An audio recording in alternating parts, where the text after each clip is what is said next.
Let's do something different, eh? This is a recording. I used to do like these game analyses of NSG startup, which I really enjoyed.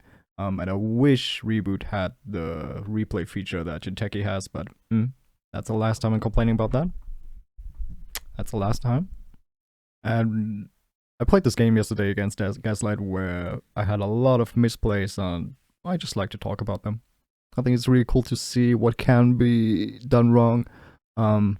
Because yesterday when I played it and the game was over, I was like, I have no idea what I could have done differently. And if you just watch the games, it's like, oh, there were quite a few things that I could have done, which I absolutely didn't see when I played that. So let's just see how this goes. I'll probably have to cut a lot. Work, yeah, but 10 subscribers, woo. Yeah, this hand is not trash. And I generally only mulligan trash hands. The ice is pretty cracked. That's super taxing ice. That's an Anther on ice.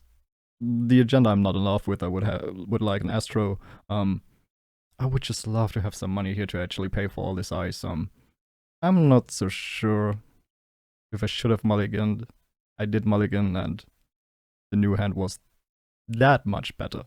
So this is a very easy first turn, get some money, play 2 ice, and we're done. Right, nothing super spectacular on the runner's turn. Well, there was one thing. Daily cast, okay. Click for credit or something, yeah. And trash one of their breakers. The Cujo, I don't know how you call that. Trashing a killer with counters on it, so you don't have unlimited access to these counters. That's actually not that bad for us. Gas also said this is an illegal list, so this has FISCs in it, FISC investment seminars. So I know there isn't that much influence left. Val has 12, and I think FIS is 2 each. So I don't expect to see many like clone ships, parasites. Cujo also means they're not playing Mimic, so I don't see any data suckers, so that already gives me a lot of information. And again, they got rid of 4 counters basically, or 4 times getting past one of my sentries. So that's pretty good. Okay, here we see it. Draw, get a hedge fund, draw toll booth. It's pretty much the perfect starting hand and starting draw. So I can just play the toll booth, play the launch campaign behind it. I can rest everything because I have another sweeps week in hand. Yeah, that's pretty cracked. The only thing I wouldn't like is them running R&D first. Might not rest the architect for that. It's a card from Archives or from HQ. There's nothing to install now. I wouldn't rest an architect now. Dirty Laundry Archives, okay. Oh, I did something else. They were on 3 credits when they started, 5, because daily cast, sure. So it was like, if they draw, I could rest the launch campaign, so they have to click to play a hedge fund, something like that. That's why I don't like Spark, like, because the runner, if we play super correctly, the runner has to ask the corp if they want to do something after every single action, which is like, hey. It's the same with False Lead, yeah. I mean, I like these cards, but play a credit, and I've had worse, so I can just rest this, so get down to 3, which would make Shogambles even uglier. And since Val has the bad pup and nothing installed, I think she should really run into this, even if she didn't know what this was, so I don't think there's much lost by giving them the information here. But there's a Dirty Laundry, okay. And then the Shogamble, okay. Might have worked. And then second daily cast, I think. No? Okay. Yeah, run this, sure. Toll booth. Cost them only 2 credits because the bad pup. We get 2 back and play a sweeps week for 4. And we're back into the game. Of course, we should plan our turns first. If we play this, we're on 6. We could play the hedge fund. Do we want to draw something? If we draw something, we might just have it. We have 2 money cards. If we play the sweeps week and play whatever we draw, resing the architect would suck, because then we couldn't play the hedge fund, so I think just playing all these cards in hand makes somewhat sense. And product placement, I always put in the scoring remote because it might be a Sansan. I think there rarely is a reason to not put this in the scoring mode. There is one later, which I do not do. What am I doing here?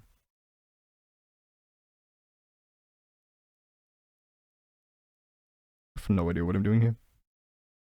Interesting. Okay. Like, until now, everything looks pretty good. We just play some economy, try to get our combo, which we will see later, because this is a FIS list. which is illegal right now. But at least you get to see its power in this video. See the second, let's just call it Cerberus. See the Ash. Ash is better installed than enhanced, so we probably draw, install the Ash and do whatever with the card we draw. Might like an ice. It's not an ice. Didn't want to draw 3 cards here because I only have a pop-up window and we are playing against Val with a killer installed, so they probably can start running everything here. So just draw manually, see a Beal, and still the Ash is just best when installed because then it costs them 4 to pay the trace and 3 to trash. If it's in server 1, it just costs 3 to trash. And I don't expect that much multi-access in Anarch with 3 Fisk investment seminars. Here I think they just do the right thing, go for singles, pressure centrals, make me pay or get information about what ice I'm playing there. See the 15 minutes, that's great for us. But it would be great if I would remember how it worked. Which we'll see later. See the Eli, that's perfect. I can play the Eli, I can play the Beal, and now I do, I think, my first misplay, which is installing that there, installing the Beal here, and I really think I should pre-advance it for multiple reasons, because I'm quite happy if they actually run through the toll booth, because if you make them pay for something you paid 8 credits for, that's actually quite good. So if they know that it's in general because I pre-advanced it, I also don't need that 15th credit. That's not doing anything here. I can rest everything on the board. So I could use this very valuable click that I have here later for the green level clearance, for example, for which I get 2 credits. My argument was something like they run R&D, and if it's in gender, they just steal it, so there's no point to pre-advancing. But if I just get an ice, I can score the Beal next turn and play the ice, or they steal the Beal and they pay a lot of credits, which I'm also somewhat fine with. Because again, letting them pay through the toll booth is quite good in my book. But it's not like horribly bad. We come to the horribly bad misplays later.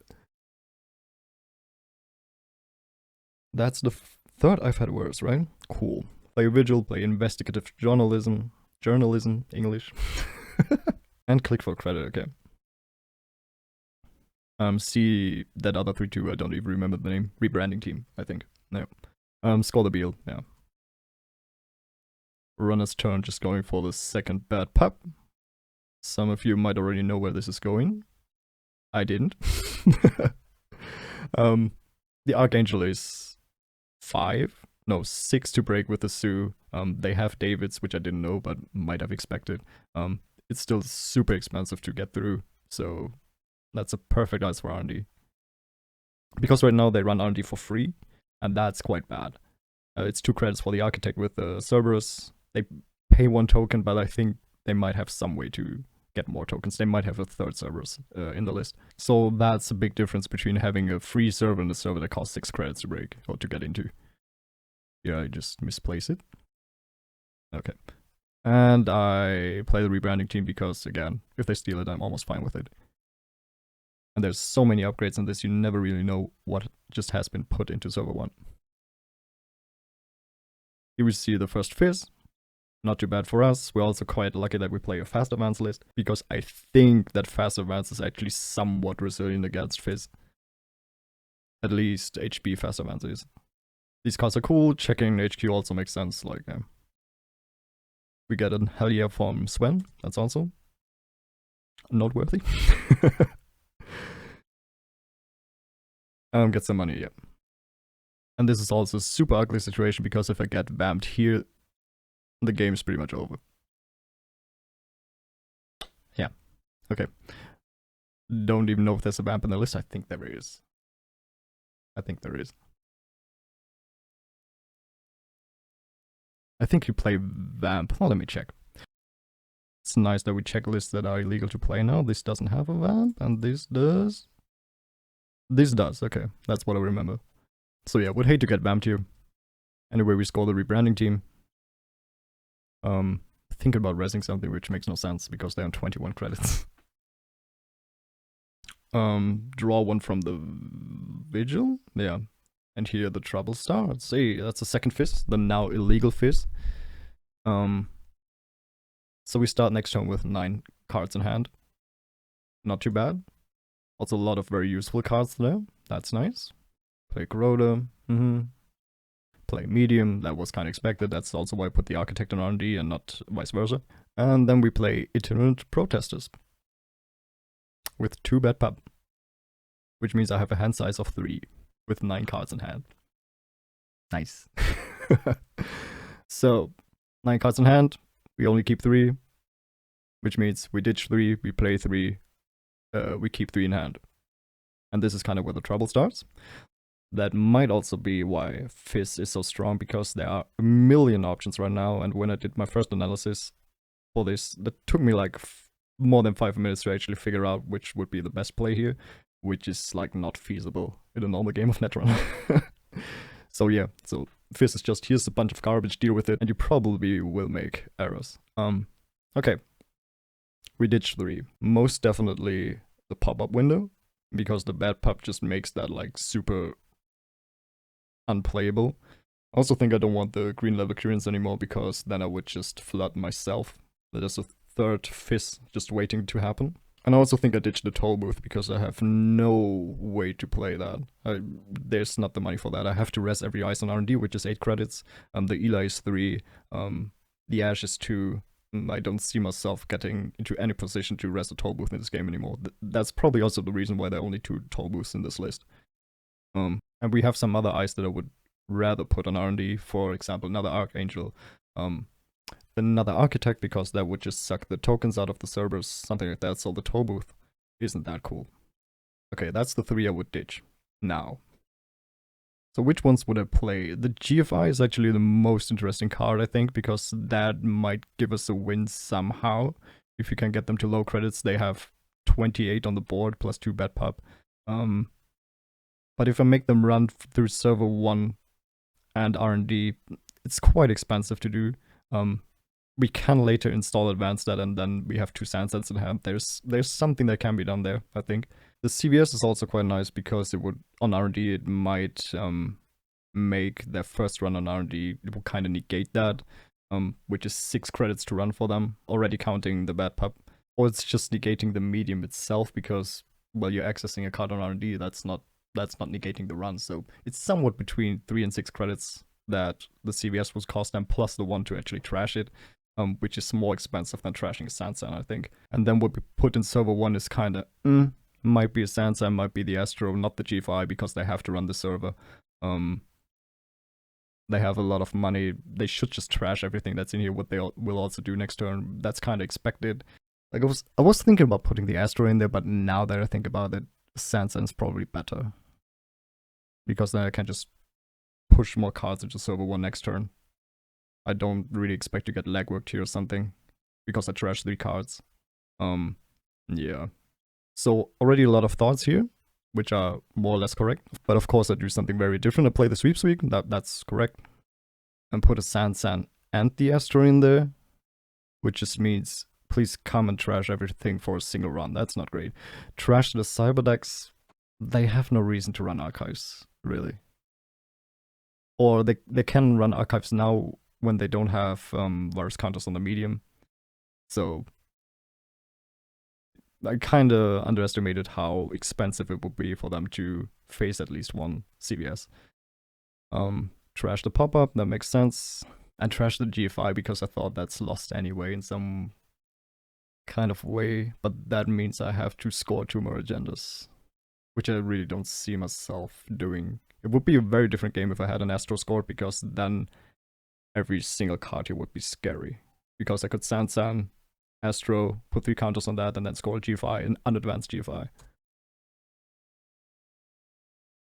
Go for money, just trash the server makes sense, I think. I previously thought it would make more sense to run Archives at least once, because if I put a Jackson in here, you have no reason to... Oh, now we have the Spar here, great. You would have no reason to run server 1 if I just pop a Jackson if you run Archives, but it also just makes sense to get rid of that server altogether, so yeah. Almost doesn't matter if there's a Jackson or not. I think they play this very well. I didn't, really no complaints here. Rest the product placement, rest the Ash, just for little tax. Get them down to 11 credits, although they played a stim hack, that's pretty good. They keep the product placement because they want to put more pressure on R&D, that also makes sense. Because trash and product placement is 3, I think that's quite expensive.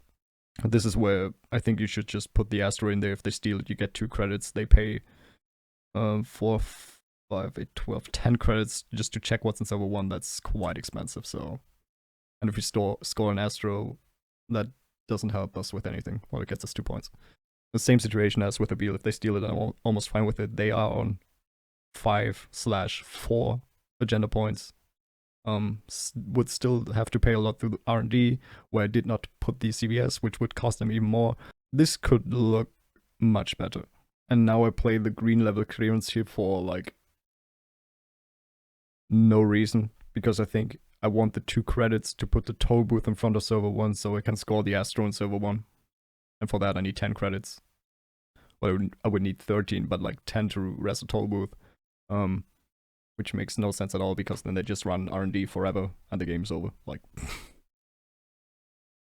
I'm not on the verge of winning here with 6 points. So yeah, play the GLC, not to draw, just to get 1 more credit, then gaining a credit.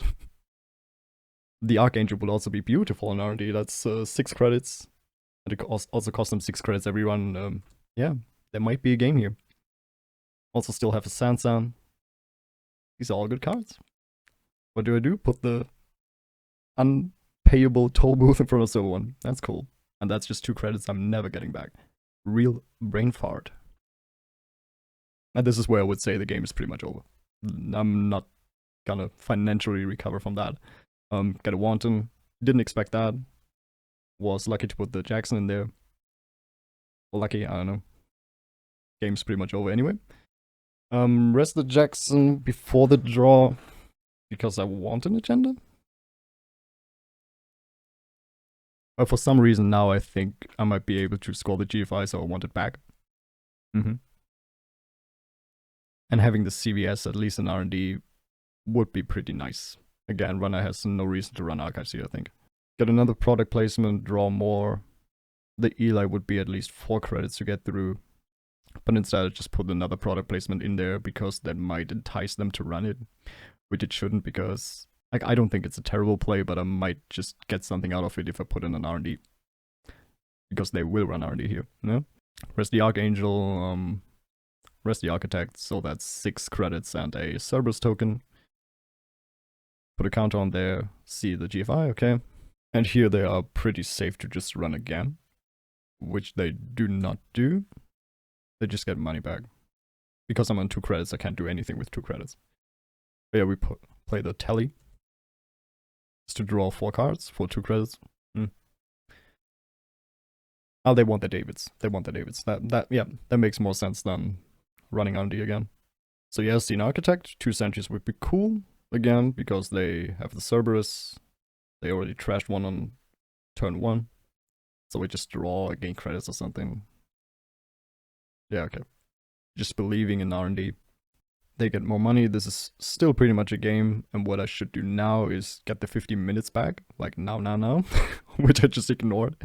Gain credits, put the Architect in front. The Assassin is too expensive for me, I think. Although, having Architects fire, well, I have an Ash, right? Yeah, we should let Architects fire. And instead, I just draw more. Put something in server 1, that beautiful server with a toll booth on top. With 6 credits. That's pretty good. That's pretty good. Another Wanton, cool. Get a launch campaign. Yeah, this game is so over. Draw. I shouldn't play the Edge File. I should draw for an Ice, which I'll do, I think. Which is the best Ice, pop up. I could have put an Archangel there. I could have put an Architect there, and now I'm putting a pop up there. Just to be like, please don't run. Yeah, well. Like, all these unrest cards would be quite scary if the GFI wasn't scored and I had an Astro scored. Yeah, I already talked about that. Could have had the product placements in R&D. But I'm just not playing my Ice here. Okay. So yeah, that's the first time I've ever lost in Reboot. Ever. But only to an illegal deck, of course. Yeah, FIS is... I think this was the winnable for me. Like, my starting hand and starting draw was incredibly good. Ignoring the 15 minutes, not installing that ice there, installing the toll booth there, trashing the wrong cards after the itinerant, trashing the CVS, putting the product placements on R&D. There were a lot of misplays, and it felt like there were no misplays on my opponent's side, so I kinda don't like Spark, but I do think this has legs, so I think this is better than I think it is, if that makes sense. Yeah, I also see some misplays. I now know much better about the list. Cringed at my own bad plays. That means I'm learning. Yeah. Okay, bye.